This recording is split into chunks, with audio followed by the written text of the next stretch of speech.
All right. So, welcome to Four Facts Podcast, man. It's show number 15. You know what I'm saying? It's your boy Gemini, aka B Scott. I got my girl Dan Yeezy in the building once again. The co-host always here with me. Always. I got a special guest co-host in the building today. My girl Moni. Say what's up to the squad.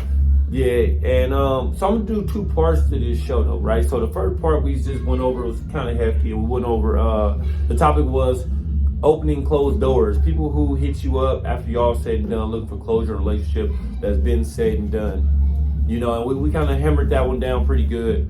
But we into our first hour, so we're gonna go on a little bit longer now. So my second topic I want to get into is Miss Independent, right?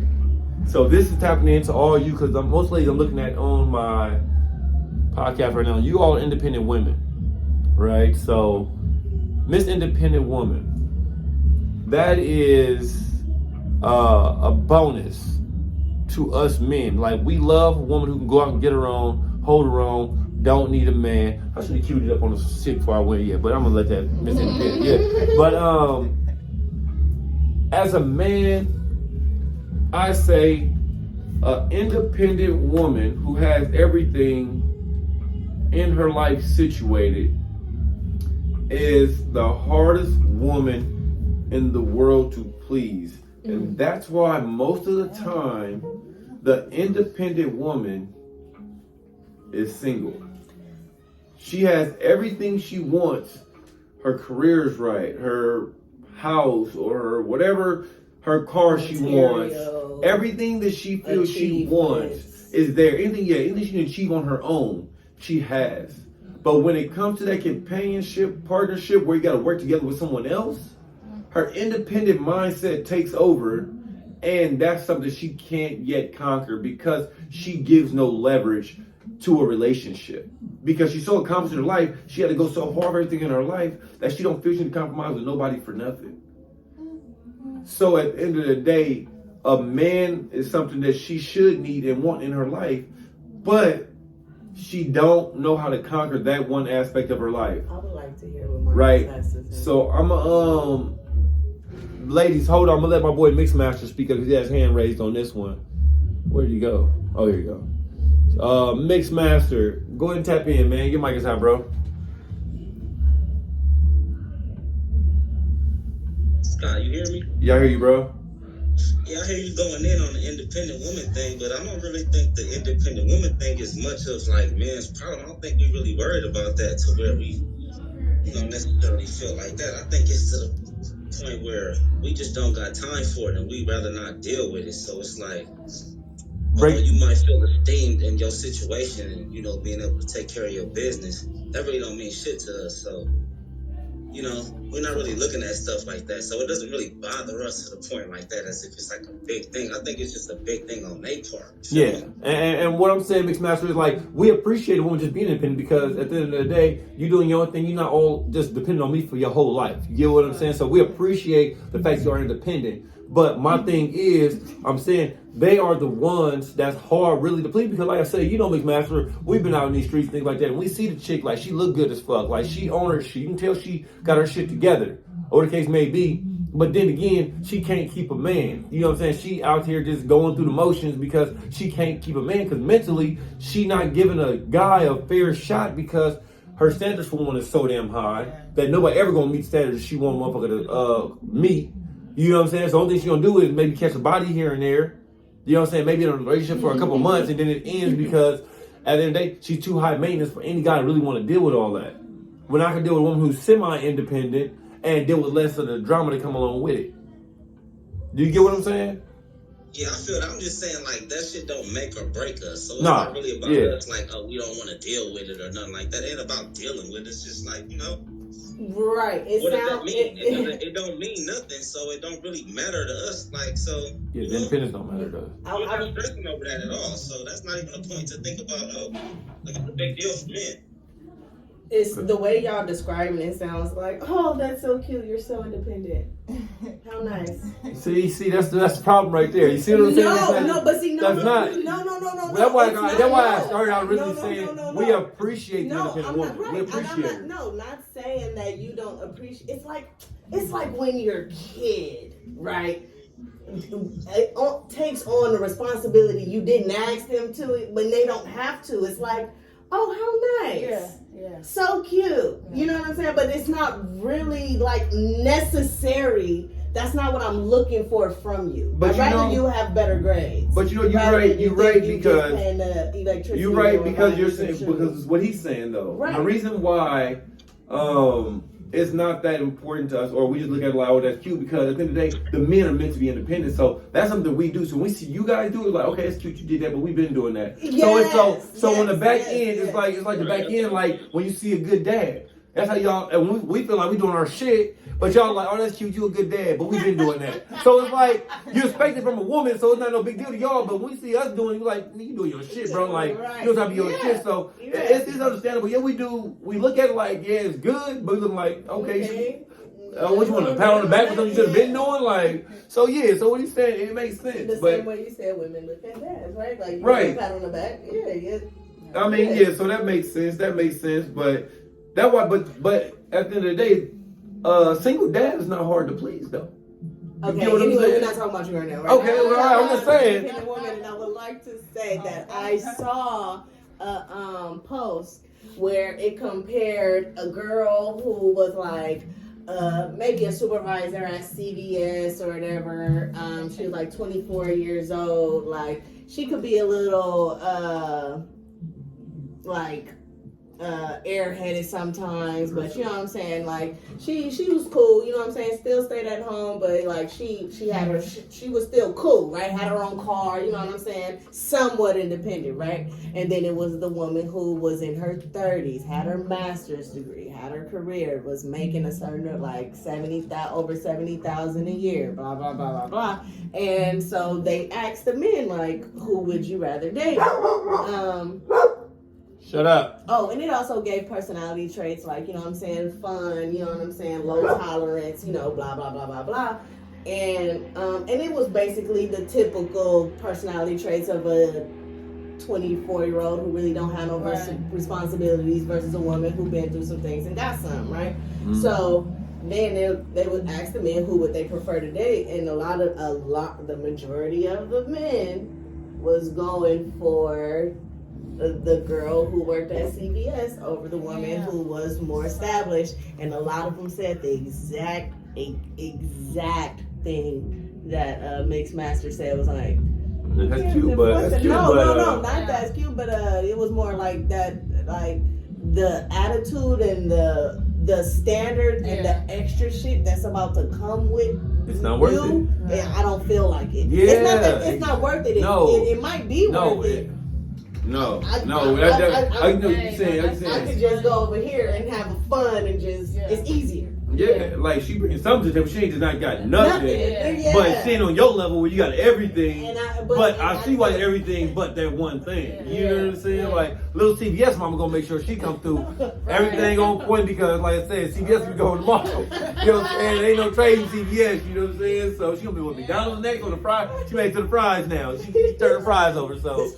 Yeah. That's funny. I actually had that conversation with my ex when I was telling her, like, I realize the type of women that I attract and the type of women that I don't go for. Mm-hmm. And it's like the ones that I attract are the ones that are kind of like codependent. Mm-hmm. And the ones that are independent, I feel like at a point when I didn't feel like fully sufficed in my life, it was kind of like, oh, I'm intimidated by these kind of women. However, like with me being solely independent, like to the core, it's like, you don't have to be like super independent, but at least as long as you're not dependent on me to like really like take care of you. Yeah, your whole life, right? And the type of person I am, you know, that's the, you know, the type of energy I give. So I think that's why I attract those kind of people. Yeah, no, you give a stable energy, so you will attract and stay unstable. Hey, I'm gonna tell you, as a man, us men, we all been been through that stage where we've been dependent. You know what I'm saying? Like, we look for the woman who's on top of her shit. Like, we go home, we got the fly car, because we be driving that fly ass car. She gonna throw us some dollars if we short on some shit. Like, we've been through that stage. We not saying, we don't have no shame in that. Like, going through that stage. Now, we never just stay in that stage. Yeah, like, if a man stay in that stage, it's a problem. Like, but at the end of the day, we go through that stage where we only want a woman who can give us something because we ain't got it. Yeah. Nowadays, we look for a woman who got it to add to what we got. Basically, that's You know what I'm saying? Like, and I think going through that stage as a man of not having it, but dealing with women who already have it, it builds us up a platform to where, okay, now I'm on this plateau. I know what it feels like to be on a level with a woman who got this when I didn't have it. So now that I got it, and I got one with it now, it's not like I'm underappreciated. I can appreciate her now because I appreciated it when I didn't have it and she had me. Right. So when I got one and got it and I got it, now guess what? We got to put this shit together. But that's why a lot of times when guys who come into shit, who were born into it, and they already had the money to get a woman, they don't really appreciate her. They treat her like she ain't shit. Yeah. But you can get a dude who got his money now, who came into his money, he gonna treat you like a queen that you are because he understands he came from not having nothing, dealing with women who held him down when he didn't have it. Yeah, I'm like, You know what I'm saying? Knew he was a dog. We out here rolling your car and pick up bitches and shit. Like, you knew you was dealing with that guy. You get what I'm saying? Like, you had to deal with all of that. But at the end of the day, it's just like, it's men.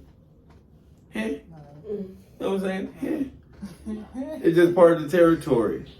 All right. So I got a question. So I got like, so you want to say something first? No, I just wanted to ask, but I'll let you ask your question first. Go ahead. All right. So since I got these independent women here, like a lot of them, I see somebody some independent shit right too. You doing your independent shit right now? You doing some nails or something? What you doing? Washing dishes? Nails? Oh, you in the lab right now? Chemistry shit. See what they get rid of coronavirus. I see you. All right. Oh, she got the vaccine. Yeah, she making a vaccine for us. Don't even worry about it. I see you, sis. We love it. We love it.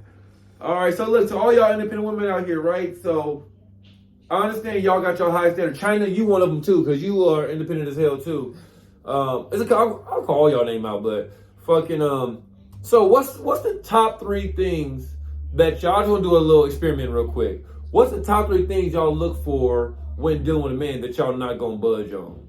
Like, you can whoever wants to speak, to raise your hand. I'm gonna let you speak up so I can address that, because I'm gonna let a couple of y'all tell me your top 3 things so I can narrow it down and make my next point. So, what are the top 3 things when it comes to a mate that you guys don't budge on?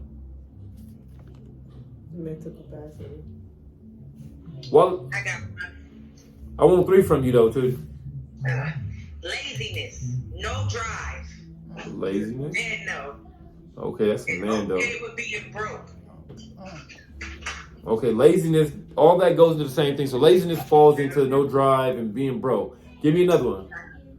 Or if you only got one. Reading. Don't like to read. Don't like to Okay. read. Okay. No reading. Books or people? Right. I got you next, China.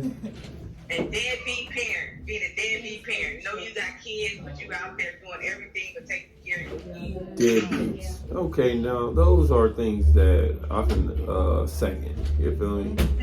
Maybe you can hit or miss with the fucking reading, but everything else I'm with you on. You gotta read. If you're not reading, you don't have nothing to talk about. There's no conversation. If you're not feeding your brain, how are we gonna engage in conversation?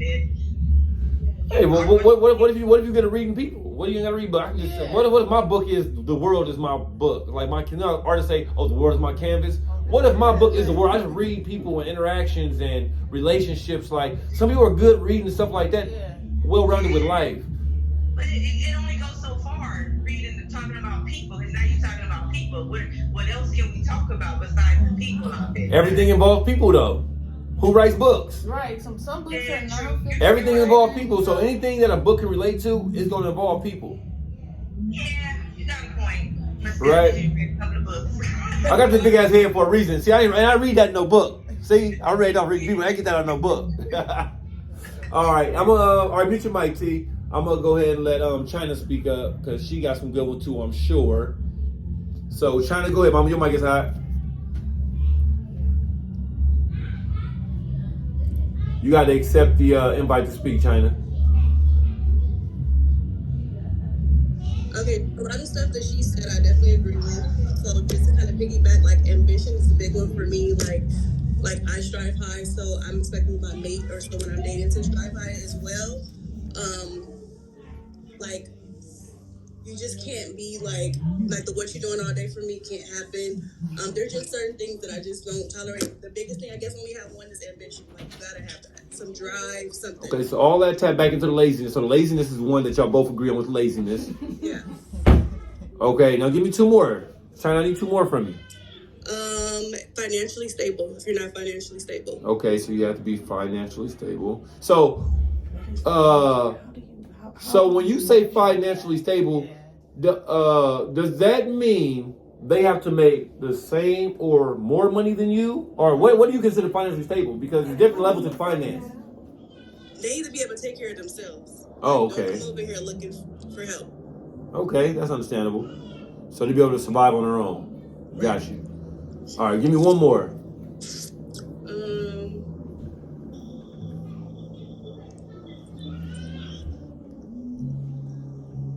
I guess I would say goal driven. Because even if you don't have it right now, I feel like if you have a plan or if you have goals that you can work towards, that can help you become a better person and to strive for what you want. So I think goal driven will be one for me. So I'm gonna break that one back down too, because all right, I got you on that, China. I'm gonna come back to you. All right. Anybody else? Any other ladies in here? Y'all want to speak up on things that you consider that a man has to have when you're dealing with him?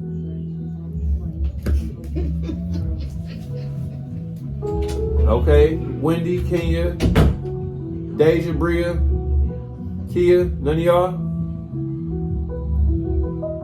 All right. So I'm gonna address one of yours that you came across, China. So you said, "The fuck up, buddy, shut up."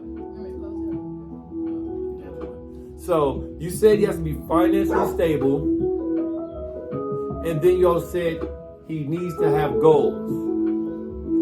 Now, at the end of the day, I feel those are kind of like contradictory, because if he is financially stable already, why can't he be content with him being financially stable now? Why do you have to keep striving for different goals now, as far as securing certain things in life? If he feel like, hey, I've got my kids are good, college are taken care of, like my money's right, got my house. Now what I'm working on is getting a woman, right? Trying to secure my woman to add to what I have now. So my only goal I have now is to get my woman to secure or to solidify my situation, right? So he's financially stable already. So I think he should need goals if he's not financially stable. Like, that's when the guy's working towards something. He want to become something and he's not there yet. I see you, China. I'm going to speak China. But there are other aspirations to have in life. Like, goals don't necessarily mean you're stabilizing your future and getting and securing your career is a financial goal. Once you have done that, are there other goals outside of financial goals that you have? Right. What other ways are you developing yourself and experiencing life? See, but then again, I think that makes she want her goals become his at that point. Because look, at the end of the day, because at the end of the day, the guy's situation could have come from anything. He could have came from poverty, XYZ. By him getting to the point to where he's financially stable, his kids are good, he got his living situation good, and he got his woman now, he's good with that. So why do we need more goals if he's content with all the work he put in to get life where he wanted it to be? Because contentment breeds stagnation, which means you're not still growing as an individual. Just because you are financially stable and your kids are good doesn't mean that there aren't other aspects of your personality that cannot use growth. The only thing that I know that keeps growing in life is your fingernails. Your hair even stop growing. So at the end of the day, you can reach a point to where you're comfortable. Like, when you reach a certain point, now all we want to do is travel now. So people now I feel like being comfortable is dangerous though. Like, I mean, unless you're at like a certain point where you've ultimately achieved like, all the things that you set out for. But me personally, I don't allow myself to just, to settle, to be stagnant. When I'm stagnant or feeling that way, it bothers me, to the core, to where I'm like, I know I can do more. I should be doing more. Just the idea of being complacent just because I know what I was able to achieve at that point is sometimes it's just not enough. I don't think there is anything wrong with obtaining your financial or career goal in life and like moving on and like staying there, right? If you've reached that level on your finances, that's fine. But I think that there are always ways that we can develop and become better individuals and spread that knowledge on to others, right? So, and being more effective in other ways, right? Because sometimes a lot of relationships have not been successful because of stagnation, because somebody has reached a plateau in their financial gain. Finances and capitalism is not the only ways of being happy in this life. So they're big components, though. They're major components. Right, because, but like once you reach, if you sit back and you look at every woman here, so every woman here that you ask about their things they need in a man, finance is going to be a big part of every one of them. Everyone, so finances is a major part of everything, everything. And to get financially stable in this lifetime, period, it takes a lot of work. So to get yourself financially stable in this lifetime, and you're good right there, it becomes exhausting for some people, because some people hurdles are a lot harder to cross than others. So if you get that point where you're financially stable and you're like, you know what, I finally made it, I'm good right here, I don't want to do too much. Because some people feel like, oh, I got a lot of money, but I want more money. But then some people get money like, you know what, I don't want no more money than what I have that's designed for me. I don't need that money over there because I got this money. But some people looking like, I got this, but I want that and that. You know what I'm saying? Like, some people just have that mentality, but other people like, you know what, I got what I want, I'm good with what I got, and I'm good, I don't need no more. Right. But I think, like she said, I think it outstands just the whole financial side of it when it comes to goals. It's just, ultimately growing as a person. Most people, I feel like, truly become comfortable when they reach a certain point. It's like, oh, this feels good, it looks good, but then it's like, all right, after that, then what? I would like to use an example of